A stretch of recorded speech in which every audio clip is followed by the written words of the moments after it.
नमस्कार आप सभी को। मैं नेहा दहिया त्रिदिशाएं क्लासेस में आप सभी का हार्दिक स्वागत करती हूँ और आज हम पढ़ने जा रहे हैं ब्रिटिश भारत में होने वाले प्रमुख किसान आंदोलन या कृषक विद्रोह या पीजेंट मूवमेंट जिन्हें कहा जाता है, जो 1857 से 1947 के बीच में घटित हुए। टॉपिक काफी महत्वपूर्ण है आपका यूपीएससी और स्टेट पीसीएस दोनों के लिहाज से। तो बिना समय गवाए शुरू करते हैं हम आज की अपनी क्लास। जैसा कि हमारा नियम है, सबसे पहले माँ सरस्वती को ध्यान करेंगे। ओम सरस्वती नमस्तुभ्यं वरदे कामरूपिणी विद्या आरंभम करिष्यामि सिद्धिर्भवतु मे सदा। हे माँ सरस्वती, हम आपको नमन करते हुए आज की क्लास शुरू करने जा रहे हैं। हम पर अपनी कृपा दृष्टि सदैव बनाए रखें। ये त्रिदिशाएं क्लासेस का यूट्यूब चैनल है। जिन लोगों ने अभी तक सब्सक्राइब नहीं किया है वो चैनल को सब्सक्राइब कर लें। वीडियो पसंद आए तो लाइक कीजिए, कमेंट कीजिए, शेयर कीजिए। कोई डाउट, कोई क्वेरी है आपकी तो आप कमेंट सेक्शन में हमें भेज सकते हैं। इसके अलावा आप टेलीग्राम चैनल त्रिदिशाएं क्लासेस का जो है वहां पर भी आप हमें मैसेज कर सकते हैं। लिंक आपको डिस्क्रिप्शन बॉक्स में मिल जाएगा, वहां से आप हमें ज्वाइन कर सकते हैं। अब शुरू करते हैं क्लास अपनी। प्रमुख किसान आंदोलन जो 1857 से 1947 के दौरान घटित हुए, जिसमें नील विद्रोह, मोपला विद्रोह, दक्कन विद्रोह और पाबना विद्रोह मुख्य तौर पर होने वाले किसान आंदोलन थे। इससे पहले हमारी जो क्लास रही थी वो भू राजस्व नीतियों से संबंधित हमारी क्लास रही थी, जिसमें भू राजस्व प्रणालियों का हमने जिक्र किया था। और भू राजस्व प्रणालियों में हमने देखा था कि तीन मुख्य तौर पर प्रणालियां आती हैं सामने। एक है जमींदारी सिस्टम जो आपके बंगाल के एरिया में थी, दूसरी है रैयतवाड़ी सिस्टम जो दक्कन के क्षेत्र में मुख्य तौर पर थी, और तीसरी है महालवाड़ी सिस्टम। और जो महालवाड़ी सिस्टम है वो उत्तर पश्चिम यानी नॉर्थ वेस्ट जो पार्ट था इंडिया का, वहां पर ये प्रणाली मुख्य तौर पर लागू की गई थी। इन तीनों प्रथाओं के अपने अपने दोष थे, जिनकी वजह से किसान काफी परेशान थे। जिन लोगों ने वो पुरानी क्लास नहीं देखी है, मैं आप लोगों को जरूर सजेस्ट करूंगी कि आप वो जो वीडियो है आप उसको जरूर देखें। वहां से आपको जो कॉन्सेप्ट है वो समझ में आएगा कि क्यों किसानों के आंदोलन हुए या किसान मजबूर हुए आंदोलन करने के लिए। अब आप लोगों से मैं एक क्वेश्चन पूछती हूँ, आंदोलन होते क्यों हैं? कोई भी आंदोलन है तो उसका कुछ कारण रहा होगा, उसके पीछे की जो मंशाएं हैं उसमें सबसे पहला जो मुख्य कारण आता है कि उनकी अपनी कुछ मांगे होती हैं। उन मांगों को ध्यान में रखकर ही आंदोलन किए जाते हैं। मांग किस लिए होगी? कुछ उनकी मेजर कारण रहे होंगे उनकी परेशानियों के, जिसकी वजह से मांग करने पर मजबूर होते हैं। यहाँ पर हम बात कर रहे हैं कृषक आंदोलनों की, तो जाहिर है किसानों की कुछ अपनी समस्याएं रही होंगी उस समय की, जिसकी वजह से आंदोलन हुए। इसमें सबसे पहले आंदोलन जानने के लिए उसके पीछे के जो कारण हैं उन कारणों को जानना बहुत जरूरी है।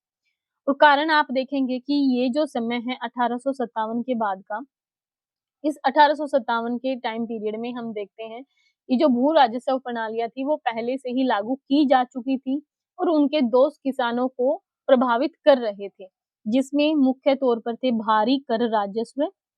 भारी कर राजस्व एक सबसे बड़ी दिक्कत थी। दूसरी उनके लिए सबसे बड़ी समस्या बनी हुई थी जमींदार, क्योंकि वो उनसे बेगारी कराते थे। एक तो लगान तो वसूल करते ही थे, दूसरा सबसे बड़ा कारण ये भी था कि बेगारी भी करवाते थे। उच्च दरों पर लगान वसूली पहला कारण, दूसरा बेगारी, तीसरा जो सबसे मुख्य तौर पर आता है वो है जैसे किसानों को अपनी जमीनें बचाने के लिए या अपने खर्च को पूरा करने के लिए, अपने जीवन यापन के लिए, भारी कर राजस्व को चुकता करने के लिए, इन सभी कारणों के लिए महाजनों से ऋण लेना पड़ता था। और ये जो महाजन थे, ये महाजन काफी उच्च दरों पर ऋण देते थे। ये इसकी हाई इंटरेस्ट रेट होती थी काफी ज्यादा, जो किसानों को प्रभावित करती थी। भू राजस्व की जो नीतियां थी अंग्रेजों की, वो तो व्यवस्था के लिए विनाशकारी थी ही। इसके अलावा आप देखेंगे कि जो महाजन हैं वो काफी मात्रा में सूद पे सूद लगा करके किसानों को मजबूर कर रहे थे उनकी जो फसल है, उनका उत्पादन है, उनको अपने जब्ती करने के लिए। तो मुख्य तौर पर ये समस्याएं हमें देखने को मिलती हैं।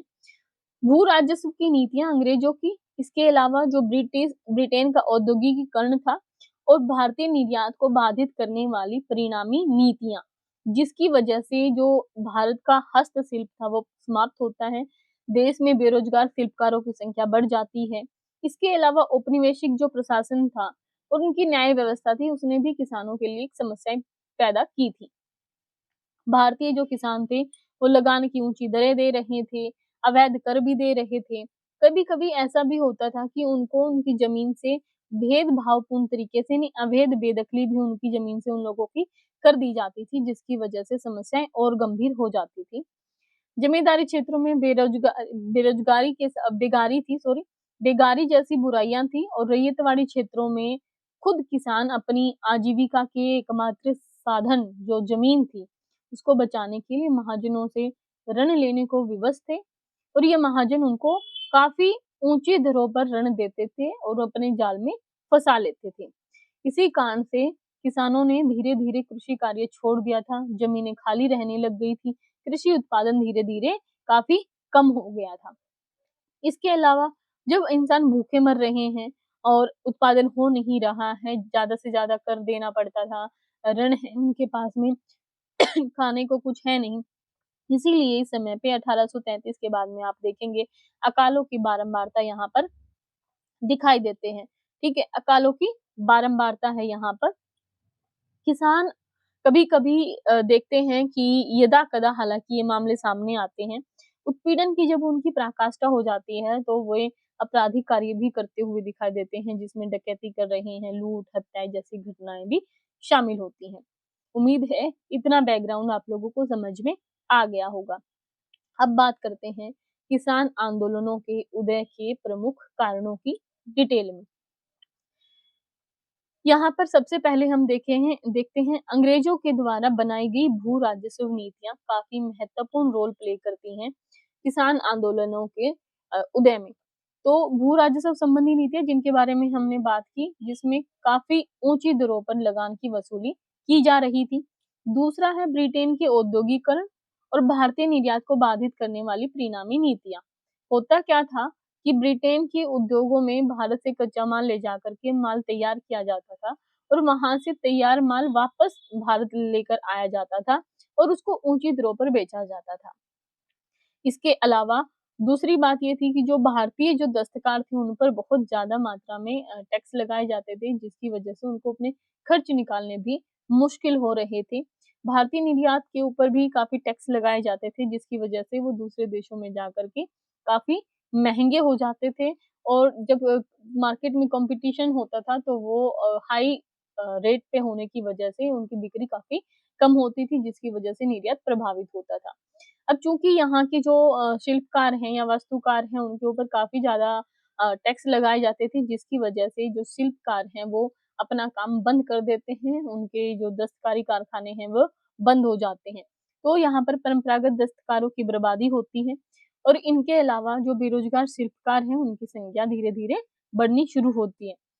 अब ये क्योंकि लोग शहर में रह रहे थे, दस्तकारी कर रहे थे या शिल्पकारी कर रहे थे, जब यहाँ पर कोई काम नहीं बचता है तो ये लोग भी कहाँ जाएँगे? गाँव में। और गाँव में पहले से ही जो किसान हैं, जिनकी ज़मीन के ऊपर लगान के बहुत ही ऊँची दरें हैं, वहाँ पर ये जाते हैं और जो ज़मीन है उसके ऊपर एक एक्स्ट्रा बर्डन के रूप में काम करते हैं और समस्याएँ भूखमरी संबंधित ज़्यादा देखने को मिलती हैं। न्याय व्यवस्था के द्वारा किसानों के लिए समस्याएँ पैदा होना। अब जहाँ पर ये घटनाएँ घटित हो रही थी, तो वहाँ पर आप देखेंगे कि न्याय व्यवस्था भी जो ज़मींदार है या तो उनके पक्ष में है या तो ब्रिटिश गवर्नमेंट के पक्ष में दिखाई देती है। किसानों को अपनी चीज़ों के लिए न्याय नहीं मिलता है, तो किसानों के लिए यहाँ पर भी समस्याएँ हैं और दूसरा मेन कारण है औपनिवेशिक प्रशासन। इसके अलावा लगान की काफ़ी ऊँची दरें हैं, ये जिसके बारे में हमने अभी बात की। अवैध कर लगाए जाते थे, ज़मीन से भेदभावपूर्ण उनकी बेदखली की जाती थी। ज़मींदारी क्षेत्रों में बेगारी जैसी भी बुराइयाँ हमें देखने को मिलती हैं। इसके अलावा रैयतवाड़ी क्षेत्रों में भारी कर और ये कर की जो मात्रा थी वो 50% से लेके कभी-कभी 66% से भी ज़्यादा हो जाती थी, जिसकी वजह से और जो प्रोडक्शन था वो काफ़ी मात्रा में ब्रिटिश गवर्नमेंट वाले ही लेकर चले जाते थे।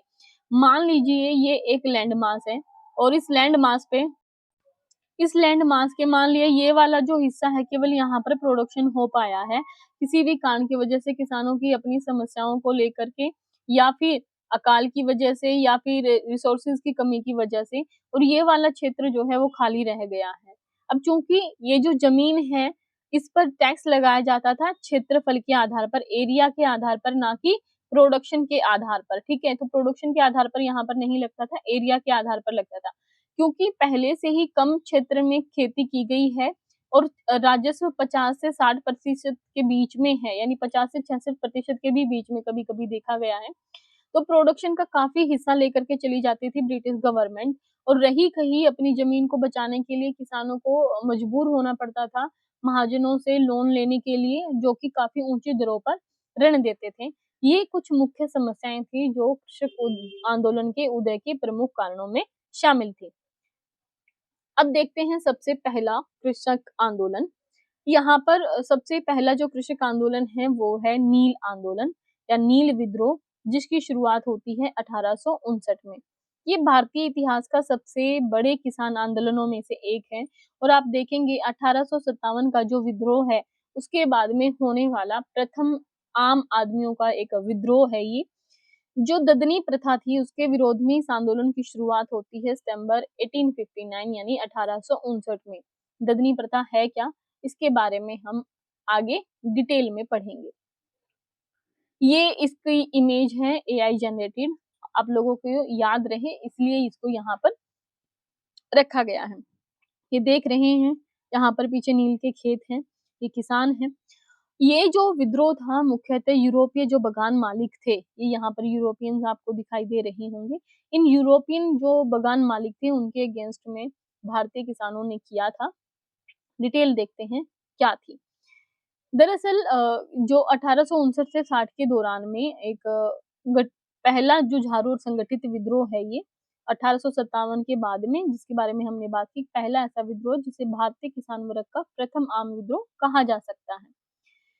शुरुआत होती है यूरोपीय बाजारों की मांग की आपूर्ति के लिए जो उत्पादक थे, यानी और इसमें जो उत्पादक हैं वो मुख्यतः यूरोपीय बागान मालिक हैं, ठीक है, यूरोपीय बागान मालिक हैं। इन यूरोपीय बागान मालिकों को के खेतों में किसानों को मजबूर किया जाता था नील की खेती करने के लिए।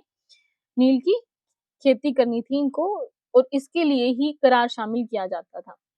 जमीन काफी उपजाऊ थी और एक ऐसी जमीन थी जिस पर चावल की खेती आराम से हो सकती थी, लेकिन किसानों ने ब्रिटिश के जो उद्योग हैं उनको नील की आपूर्ति करने के लिए यहाँ की जो जमीनें थी उन पर अपना कब्जा कर लिया था, और उस जमीन पर किसानों से जबरदस्ती नील की खेती करवाई जाती थी।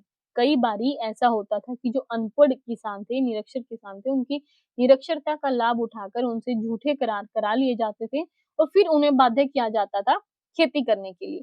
कभी-कभी ऐसा होता था कि कुछ मात्रा में इनको अग्रिम भी दिया जाता था, ठीक है? ये अग्रिम दे करके उनको कहा जाता था, एक बॉन्ड साइन करवाया जाता था कि आपको इतनी जमीन पर खेती करनी है और नील की ही खेती करनी है।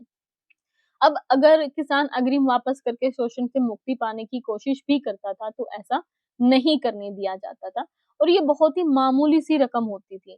बाद में तो ऐसा भी हो गया था कि सत्ता के संरक्षण में जो पल रहे नील उत्पादक थे उन्होंने करार लिखवाना भी बंद करवा दिया था, और लठेत थे उनको पाल करके जबरदस्ती बल से नील की खेती करवाना शुरू कर दिया था। इसके लिए वो किसानों का अपहरण करते थे, अवैध बेदखलियां करते थे, लाठियों से पीटते थे, उनकी महिलाओं और बच्चों को भी पीटते थे, पशुओं को जब्त कर लेते थे, उनके घर और जो फसल हैं उनको जला देते थे। ऐसे भयानक क्रूर हथकंडे ये अपनाते थे किसानों को मजबूर करने के लिए। अब किसान इनसे पहले से ही त्रस्त थे। अब एक नाटकीय घटना होती है कि कहीं से अफवाह फैल जाती है, और अफवाह फैल जाती है कि जो डिस्ट्रिक्ट मजिस्ट्रेट हैं उनका ऑर्डर आया है और किसान अब अपनी जमीन पर खुद से खेती कर सकते हैं। यानी खुद से खेती करने का मतलब यहाँ पर है कि अपनी मर्जी से वो जो चाहें वैसी खेती यहाँ पर कर सकते थे। अब जब ये ऑर्डर आ जाता है और ये अफवाह फैल जाती है, किसान इसके अगेंस्ट में अर्जियां देनी शुरू कर देते हैं, और लेकिन क्योंकि ये केवल अफवाह थी तो अफवाह के ऊपर कार्रवाई नहीं की जा सकती थी, और इसके परिणाम स्वरूप इन पर जब कार्रवाइयां नहीं होती हैं तब विष्णु विश्वास और दिगंबर विश्वास आंदोलन करते हैं नादिया जिले पश्चिमी बंगाल से। यहाँ पर हम पहले एक बात क्लियर कर लेते हैं कि जो अग्रिम जो समझौता किया जाता था किसानों के साथ में, जो नील उत्पादक थे, वो किसानों को एक मामूली सी रकम अग्रिम तौर पर यानी एडवांस दे करके जो बॉन्ड साइन किया जाता था, जिनसे करारनामा लिखवा लिया जाता था, वो ददनी प्रथा उसे कहा जाता था। यानी नील उत्पादक किसानों को एक मामूली सी रकम अग्रिम दे करके उनसे करारनामा लिखवा लेते थे, जिसे कौन सी प्रथा कहा जाता था, ददनी प्रथा कहा जाता था। ये काफी इंपॉर्टेंट है, कई बार एग्जाम में पूछ लिया जाता है कि ददनी प्रथा किस आंदोलन से संबंधित थी, तो ये नील आंदोलन से संबंधित थी। घटना की हमने बात कर दी कि 1859 में एक नाटकीय घटना होती है, जिसमें एक सरकारी आदेश को समझने में भूल के कारण कलारोवा के डिप्टी मजिस्ट्रेट थे, जिन्हें पुलिस विभाग को सुनिश्चित किया करने का आदेश दिया कि किसान अपनी इच्छा अनुसार भूमि पर उत्पादन कर सकते हैं। बस फिर क्या था, किसानों ने नील उन उत्पादकों के खिलाफ जो है अर्जियां देनी शुरू कर दी, नील उत्पादकों के खिलाफ अर्जियां देनी शुरू कर दी। लेकिन जब क्रियान्वयन नहीं होता है तो दिगंबर विश्वास और विष्णु विश्वास के नेतृत्व में नादिया जिले के गोविंदपुर गांव में किसान विद्रोह कर देते हैं। और जब सरकार इन विद्रोह को खत्म करने के लिए जबरदस्ती दमनकारी नीतियां अपनाती है, बलपूर्वक युक्तियां अपनाने लगती हैं, तब किसान भी क्या करते हैं, हिंसा पर उतर आते हैं। अब ये हिंसा पर इस घटना से प्रेरित होकर के जो आसपास के जो लोग थे या जो किसान थे, वो भी अग्रिम लेने से इनकार कर देते हैं, करारनामा करने से इनकार कर देते हैं, नील की खेती करने से भी इनकार कर देते हैं। बाद में किसानों ने जमींदारों के अधिकारों को भी चुनौती दी, और ये जो जमींदार थे यहाँ पर यूरोपीय थे, ठीक है। इन अधिकारों को चुनौती देते हुए उन्हें लगान अदा करना भी बंद कर दिया था। उम्मीद है इतनी बात आपको समझ में आई होगी। और जो लोग किसान थे और जो नील उत्पादकों की सेवा में लगे हुए थे, उन लोगों का इन्होंने सामाजिक बहिष्कार भी करना शुरू कर दिया था। नील बागान मालिकों के अत्याचार का खुला जो चित्रण है वो दीनबंधु के नाटक नील दर्पण में हुआ है। इसके अलावा हरिश्चंद्र मुखर्जी के हिंदू पैट्रियट में भी इस आंदोलन के लिए काफी प्रयास किए गए, काफी सराहनीय प्रयास हुए, उन्होंने बहुत ही पूर्ण समर्थन दिया अपना। इसके अलावा ईसाई जो मिशनरी थे, उन्होंने भी इस आंदोलन का समर्थन किया। बंगाल के बुद्धिजीवियों ने भी इस आंदोलन में महत्वपूर्ण भूमिका निभाई। किसानों के समर्थन में काफी समाचार पत्रों में लेख लिखे गए, जनसभाओं का आयोजन किया गया और उनकी मांग के संबंध में सरकार को ज्ञापन भी सौंपे गए। जब ये आंदोलन काफी व्यापक हो गया, तो इसकी व्यापकता को देखते हुए अंग्रेजी सरकार ने एक नील आयोग का गठन किया, जिसमें 4 सदस्य थे और इसके जो अध्यक्ष थे वो थे सीटोनकार। यानी सीटोनकार की अध्यक्षता में 4 सदस्य नील आयोग का गठन किया गया। आयोग ने अपनी रिपोर्ट दी और रिपोर्ट में किसानों के शोषण की इसने बात कही। परिणाम स्वरूप सरकार ने किसानों को नील की खेती के लिए बाध्य न करने का निर्णय दिया। धीरे धीरे जो नील उत्पादक थे उन्होंने बंगाल में अपने कारखाने बंद करने प्रारंभ कर दिए और 1860 तक ये आंदोलन समाप्त हो गया। उम्मीद है नील आंदोलन आप लोगों को समझ में आया होगा। अब बात कर लेते हैं अगले आंदोलन की, और अगला आंदोलन है पाबना विद्रोह, जिसका मुख्य नारा था हम केवल और केवल महारानी के गुलाम होना चाहते हैं, जो 1873 से लेकर के 76 के दौरान चला। पाबना विद्रोह पाबना बंगाल में हुआ। ये हमने जिन लोगों ने पहले से पढ़ा है, मैं उन लोगों को फिर से एक बारी रिवाइज करा देना चाहती हूँ, और जिन लोगों ने नहीं पढ़ा है एक बारी उनको भी। ये मान लीजिए ये इंडिया का एरिया था, ठीक है, कुछ ज्यादा ही नीचे से चौड़ा हो गया है, इसको आप ऐसे समझ लीजिए, ठीक है। यहाँ पर हम देखते हैं कि मुख्य तौर पर 3 प्रथाएं थी। जो दक्कन वाला जो ये वाली बेल्ट है, यहाँ पर थी रैयतवाड़ी बंदोबस्त,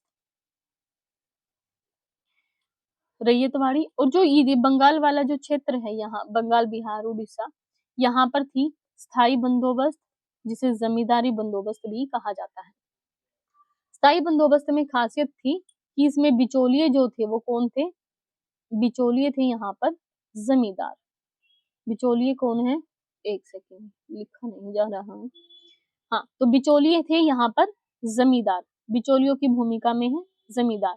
जमींदार किसानों से टैक्स लेते हैं, किसानों से ये राजस्व वसूल करते हैं और जमींदारी खरीद करके उसके बदले में कुछ सर्टेन अमाउंट सरकार के पास में जमा कराते हैं। जितना ये राजस्व वसूल करते हैं नियम के हिसाब से उसका 10वां हिस्सा जाएगा सरकार के पास में और 1/11 हिस्सा रहेगा जमींदारों के पास में। लेकिन ये लोग क्या करते थे, सरकार को कम जमा करते थे और खुद एक्स्ट्रा जो थे पैसे उसकी वसूली किसानों से ज्यादा करते थे, यानी मनमाने तरीके से वसूली ये करके कर रहे थे। इसके अलावा किसानों से बेगारी भी ये लोग लेते थे। इसी वजह से बंगाल में 1870 से 80 के दशक में जमींदारों के द्वारा किसानों पर होने वाली कानूनी सीमा से जो अधिक कर आरोपण था, यानी टैक्स जो एक्स्ट्रा ले रहे थे उस कर के कारण, और जो बेगारी थी यानी मनमानी जो कार्यवाही थी इनकी, उन बेगारी के कारण भी जो किसान हैं वो भड़क जाते हैं और जमींदारों के खिलाफ ही आंदोलन शुरू कर देते हैं। उम्मीद है इतना आप लोगों को समझ में आ गया होगा कि पावना क्षेत्र यानी जो बंगाल में है, यहाँ पर वसूल कौन कर रहा है टैक्स, सबसे ज्यादा जमींदार। और जमींदार टैक्स वसूल कर रहा है, प्रताड़ित कर रहा है किसानों को, तो आंदोलन की भी गुंजाइश कहाँ है, यहाँ पर जमींदारों के खिलाफ। ये याद करने का एक तरीका है जो मैं आप लोगों को समझा रही हूँ। अब थोड़ा डिटेल में इनको देख लेते हैं। पावना क्षेत्र मुख्य तौर पर पटसन की खेती से संबंधित था और यहाँ के जो किसान थे उनको 1850 का 10 अधिनियम था एक, जिसके तहत में संरक्षण मिला हुआ था, जिसकी वजह से यहाँ के 50% से अधिक किसानों के जमीन पर कब्जे का अधिकार था और कुछ सीमा तक उनकी लगान में वृद्धि के लिए संरक्षण भी प्राप्त था। यानी वहाँ के किसान जो 50% से अधिक किसानों के लिए ये नियम लागू होता था, उनका अपनी जमीन पर कब्जा था और कुछ सीमा तक ही वो जो लगान में वृद्धि है उनको संरक्षण भी प्राप्त था कि उससे ज्यादा उन लोगों को पेमेंट नहीं करना है। लेकिन इन मिली हुई सुविधाओं के बावजूद भी जो जमींदार थे वो किसानों का शोषण करते थे। इसी वजह से 1793 से 1882 के बीच में लगान में देखते हैं करीब 7 गुना वृद्धि होती है और भूमि की नाप जो खेतु जो मोटे माप के प्रयोग हैं उनकी वजह से ज्यादतियां बढ़ जाती हैं और इन ज्यादतियों का सामना किसानों को करना पड़ता है। ठीक है, तो इतना उम्मीद है समझ में आया होगा। तो मुख्य कारण क्या है, लगान की ज्यादा वसूली जमींदारों के द्वारा। 1870 और 80 के दशक में बंगाल में जमींदारों के द्वारा किसानों पर कानूनी सीमा से अधिक करारोपण और व्यापक मनमानी कारगुजारियां की गई, जिसके विरुद्ध 1873 से 76 के बीच एक सफल किसान आंदोलन हुआ जिसे पाबना विद्रोह का नाम दिया गया। पाबना जिले का यूसुफ शाही परगना था, जहां पर 1873 में जमींदारों की मनमानी का प्रतिकार करने के लिए किसान संघों की स्थापना की गई। किसान संगठित होते हैं और संगठित होकर के वो लगान देने से मना कर देते हैं, अर्थात लगान हड़ताल कर देते हैं और जो बढ़ी हुई दर है उस पर लगान देने से ये मना कर देते हैं। इस संघ ने जमींदारों के खिलाफ मुकदमे दायर किए और उसके लिए कोष भी स्थापित किए। धीरे धीरे जो ये आंदोलन है वो पूर्वी जो बंगाल है वहां पर भी फैल जाता है और जो बंगाल के दूसरे जिले हैं वहां पर भी तेजी से जमींदारों के खिलाफ मुकदमे दायर होने शुरू हो जाते हैं। इतना उम्मीद है आप लोगों को समझ आया होगा। किसानों की यहाँ पर सबसे मेन ये जो मैंने यहाँ पर हाईलाइट किया है वो इसलिए किया है क्योंकि मुख्य तौर पर ये जो लड़ाई थी वो कानूनी तौर पर ही लड़ी गई थी, इसमें किसी हिंसा का प्रयोग नहीं किया गया था। मुख्य तौर पर ये आंदोलन कानूनी तरीके से लड़ाई लड़ने की वजह से अहिंसक ही रहा, केवल नाम मात्र की ही वारदातें इस आंदोलन के दौरान देखने को मिली।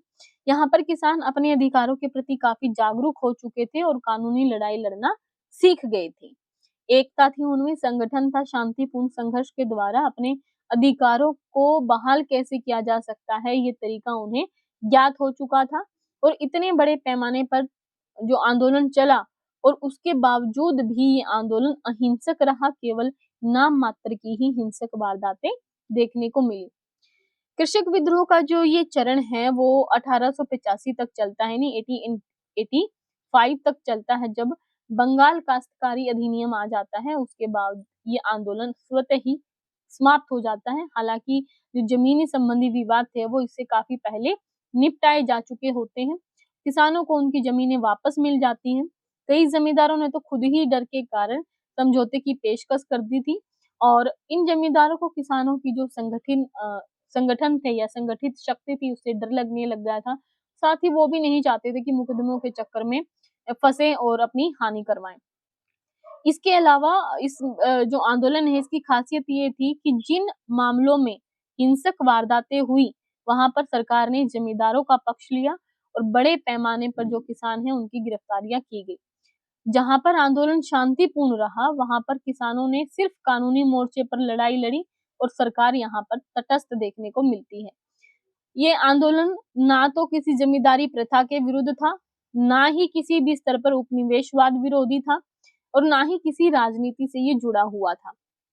ठीक है, ये मुख्य तौर पर जमींदारों के खिलाफ ही लड़ा गया था और इनका जो मुख्य उद्देश्य था जमींदारों का जो ज्यादा लगान वसूली है उसके खिलाफ और जो बेगारी या मनमानी उनकी कारगुजारियां हैं उनके खिलाफ ही विद्रोह करना था और वो भी कानूनी तरीके से लड़ाई लड़के। इस आंदोलन में जो बंगाल के बुद्धिजीवी थे उन्होंने काफी अपना समर्थन दिया। सुरेंद्रनाथ बनर्जी, आनंद मोहन बोस, द्वारकानाथ गांगुली, इन सभी लोगों ने जो इंडियन एसोसिएशन है, इंडियन एसोसिएशन के मंच से भी इस आंदोलन के बारे में अपना समर्थन दिया। ठीक है, सुरेंद्रनाथ बनर्जी, इनका नाम आप जरूर याद रखें, सुरेंद्रनाथ बनर्जी, एक मिनट, सुरेंद्रनाथ बनर्जी, आप इसको लिख लीजिएगा। द्वारकानाथ गांगुली, आनंद मोहन बोस, इन्होंने इंडियन एसोसिएशन के मंच से इस आंदोलन को अपना समर्थन दिया। विशेषता पता चल गई, कानून के दायरे में रहना, लड़ाई केवल जमींदारों से थी। नारा क्या था, हम महारानी और सिर्फ महारानी की रैयत रहना चाहते हैं। क्योंकि जमींदार बीच में किसकी भूमिका निभा रहे थे, बिचौलियों की, और जो एक्स्ट्रा वसूल कर रहे थे इनसे लगान, इसलिए ये बिचौलिया सिस्टम को खत्म करके केवल डायरेक्ट सरकार के ही उत्तरदायी होना चाहते थे। तो यहाँ पर नारा दिया गया, हम महारानी और सिर्फ महारानी की ही रैयत होना चाहते हैं। सरकार ने भारतीय दंड संहिता के दायरे में इस आंदोलन को दबाने का प्रयास किया और एक अंग्रेज लेफ्टिनेंट थे गवर्नर कैंपवेल, जिन्होंने पावना विद्रोह का समर्थन किया। इस आंदोलन के प्रमुख नेताओं की अगर हम बात करें तो ईशान चंद्र राय, केशव चंद्र राय, शंभूपाल, बंकिम चंद्र चट्टोपाध्याय, रमेश चंद्र दत्त आदि थे जिन्होंने इस आंदोलन को अपना समर्थन भी दिया।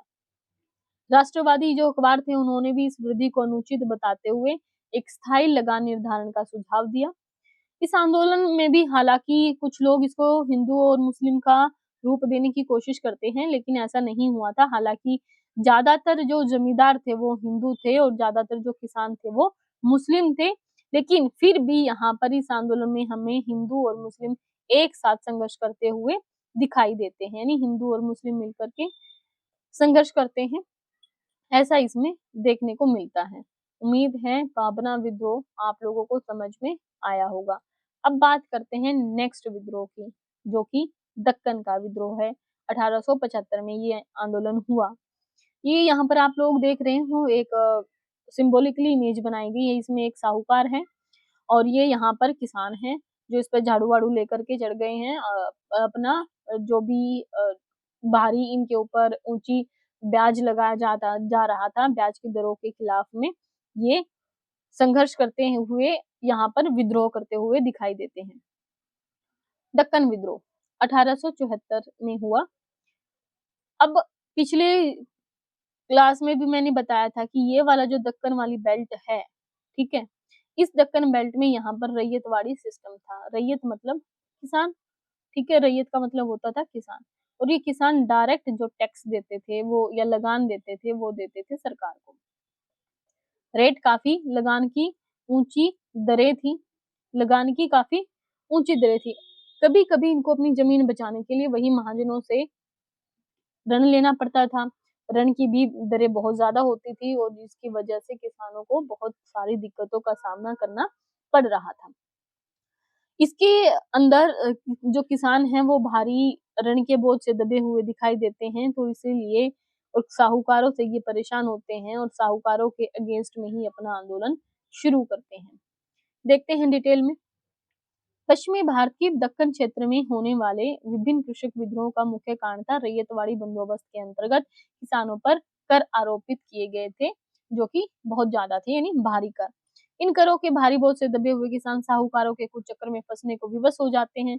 महाजन जो थे इसमें, जिनसे ये लोग लोन लेते थे या ऋण लेते थे, साहूकार, अधिकांशतः ये बाहरी लोग थे, जिसमें मारवाड़ी और गुजराती प्रमुख थे। 1864 में अमेरिकी गृह युद्ध के समाप्त हो जाने पर कपास की कीमतों में भारी गिरावट आती है, जिससे महाराष्ट्र के किसान बुरी तरीके से प्रभावित होते हैं। ये वाली जो बेल्ट है, आज भी आप लोग देखेंगे तो कपास की, दक्कन का जो क्षेत्र है वो कपास की खेती के लिए काफी प्रसिद्ध है। यहाँ पर कपास का उत्पादन ज्यादा होता है, उस समय पर भी होता था। लेकिन अमेरिकी गृह युद्ध के समाप्त हो जाने पर कपास की कीमतों में भारी गिरावट आ जाती है। अब जब कीमतों में गिरावट आती है तो यहाँ का जो प्रोडक्शन है वो काफी बुरी तरीके से प्रभावित होता है, आय काफी कम हो जाती है किसानों की। लेकिन कर अभी भी उतने ही ज्यादा हैं। ऊपर से अपनी जमीन को बचाने के लिए इनको महाजनों से भी ऋण लेना पड़ता है, और महाजन और भी ऊंची दरों पर लगातार किसानों को अपने चंगुल में फंसाए रहते हैं। 1867 में सरकार के द्वारा भू राजस्व की दरों में उल्टा 50% की शुद्ध वृद्धि यहाँ पर वृद्धि हो जाती है, और लगातार फसलों की बर्बादी हो रही है। एक तो आय कम हो गई है कृषकों की, क्योंकि कपास की कीमतों में गिरावट आ गई है। इधर सरकार ने अपने राजस्व में भी वृद्धि करने के लिए जो भू राजस्व की जो दरें हैं उनमें भी वृद्धि कर दी है। लगातार फसलों की बर्बादी हो रही है, किसानों पर ऋण का बोझ बढ़ता जा रहा है, जिस वजह से धीरे धीरे महाजन और सूदखोरों में महाजन, सूदखोर और जो किसान है उनके बीच में धीरे धीरे एक तनाव की स्थिति पैदा हो जाती है।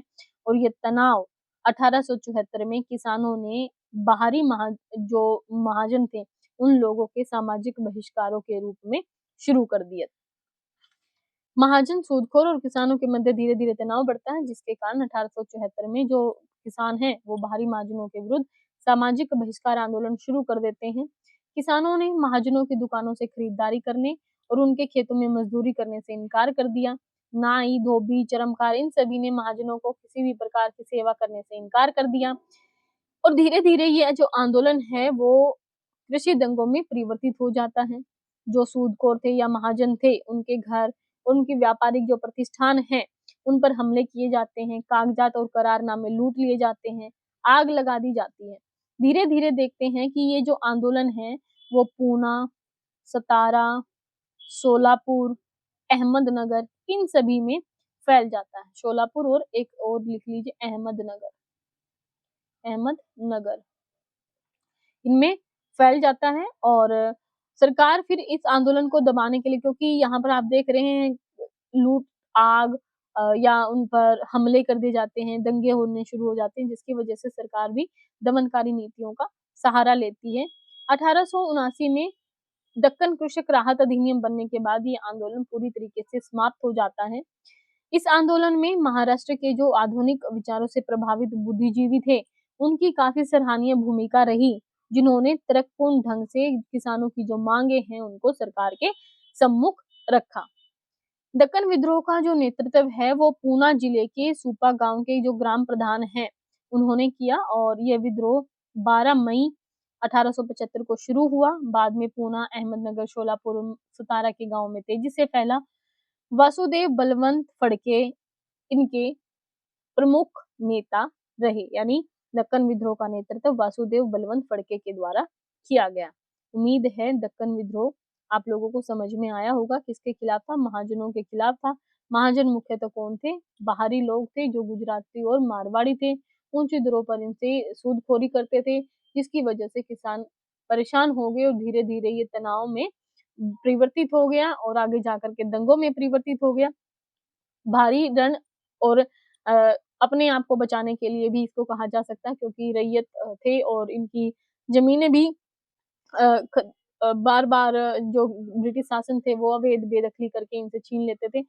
अपनी जमीन को बचाने के लिए महाजनों से लोन लेना पड़ता था इनको, और वो भी इनको और ज्यादा राजस्व बार बार लगा रहे थे। परिणाम स्वरूप दुखी होकर के ये लोग महाजनों के खिलाफ में अपना विद्रोह कर देते हैं। उनके जो घर हैं या व्यापारिक जो प्रतिष्ठान है उनको जला देते हैं, कागजात जला देते हैं, करारनामे लूट लेते हैं। तो इस तरीके से ये महाजनों के खिलाफ शुरू हुआ आंदोलन था। अब बात करते हैं 1857 के पश्चात किसान आंदोलनों का परिवर्तित जो चरित्र है उसके बारे में। एक आंदोलन यहाँ पर रह गया है जिसका नाम है मोपला विद्रोह। मोपला विद्रोह मुख्यतः 2 बार हुआ था। एक बार 1921 में जो 20वीं शताब्दी में होता है, और एक बार होता है 1870 के दशक में, यानी 74-75 के टाइम पे ही। अब क्योंकि इसके दोनों ही फेज़ हमें पढ़ने हैं, इसीलिए इसको हम जो जब 20वीं शताब्दी के बाद वाले आंदोलन पढ़ेंगे, वहाँ पर इसे ज़रूर देखेंगे, क्योंकि ये भी काफ़ी महत्वपूर्ण आंदोलन रहा है। अब बात करते हैं 1857 के बाद में जो किसान आंदोलन है, उनका चरित्र कैसे बदल गया। कुछ खास विशेषताएँ रहीं, जिसमें किसान यहाँ पर हम देखते हैं एक मुख्य शक्ति के रूप में सामने आते हैं। अपनी माँगों के लिए वे सीधे लड़ना शुरू कर देते हैं। उनकी माँगें मुख्यतः अ, होती थी आर्थिक समस्याओं से संबंधित। मुख्य शत्रु के रूप में यहाँ पर 3-4 लोग ही दिखाई देते हैं। एक है विदेशी बगान मालिक, दूसरे हैं देसी जमींदार और तीसरे हैं महाजन एवं सूदखोर। आंदोलन इनका विशिष्ट था और कुछ सीमित उद्देश्यों के लिए उनकी मुख्यतः व्यक्तिगत समस्याओं से ही संबंध होते थे। किसान अपने जो विधिक अधिकार है, यानी कानूनी जो अधिकार है, उनसे परिचित हो चुके थे और वे कानूनी तरीके से संघर्ष करने के पक्षधर थे और इसका एग्जाम्पल है आप लोगों को अभी थोड़ी देर पहले बताया पावना विद्रोह। इस आंदोलन का जो उद्देश्य था वो सिस्टम ऑफ सबऑर्डिनेशन को समाप्त करना नहीं था, बल्कि ये किसानों की तत्कालीन समस्याओं से ही संबंधित थे। इस चीज का आप लोगों को ध्यान रखना है। इसका जो प्रसार था वो काफी सीमित मात्रा में था। इसमें निरंतरता और आप देखेंगे दीर्घकालीन संगठनों का अभाव था। दुर्बलताएं इसकी क्या रही? एक तो इन्होंने उपनिवेशवाद के चरित्र को समझने का अभाव था। बेचारे समझ नहीं पाए कि उपनिवेशवाद है क्या और ब्रिटिश गवर्नमेंट अब ही मुख्य कारण है, ये लोग समझ नहीं पाए। 19वीं शताब्दी में किसानों में एक नई विचारधारा का अभाव था, जो तथा उन्होंने अपने आंदोलनों में नए सामाजिक, आर्थिक और राजनीतिक कार्यक्रम सम्मिलित नहीं किए, क्योंकि उनमें नई विचारधारा का अभी भी अभाव था। इन संघर्षों का जो स्वरूप था हालांकि उग्रवादी था, लेकिन ये परंपरागत ढांचों पर ही अवलंबित थे। लाठी डंडा लेकर के जो लड़ाई कर लिया वो। इनमें सकारात्मक दृष्टिकोण का भी अभाव था।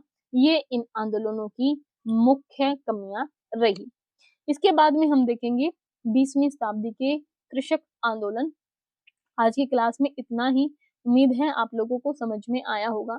जब 20वीं शताब्दी के कृषक आंदोलन आते हैं तो उसमें आप देखेंगे कि जो पिछली शताब्दी के विद्रोह हैं, यानी जो 19वीं शताब्दी वाले जो विद्रोह हैं उनसे वो ज्यादा प्रभावी रहेंगे, व्यापक रहेंगे, संगठित भी दिखेंगे, क्योंकि 1885 में यहाँ पर आप देखेंगे जो राष्ट्रीय कांग्रेस है उसकी स्थापना हो जाती है और राष्ट्रीय आंदोलन भी अपना संघर्ष तेज करने के लिए अपना सामाजिक आधार बढ़ाने की कोशिश करते हैं और इसी कोशिश के क्रम में वो किसानों से नजदीकियां स्थापित करते हैं।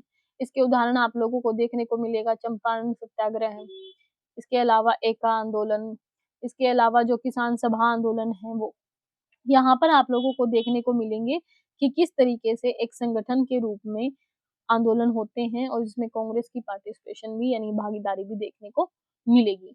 उम्मीद है आज की ये क्लास आप लोगों को समझ आई होगी। मिलते हैं ऐसे ही अगली क्लास में, जहाँ पर हम 20वीं शताब्दी के जो प्रमुख किसान आंदोलन है उनको पढ़ेंगे। वीडियो पसंद आई तो लाइक कीजिए, कमेंट कीजिए, शेयर कीजिए, चैनल को सब्सक्राइब करना बिल्कुल ना भूलें। धन्यवाद।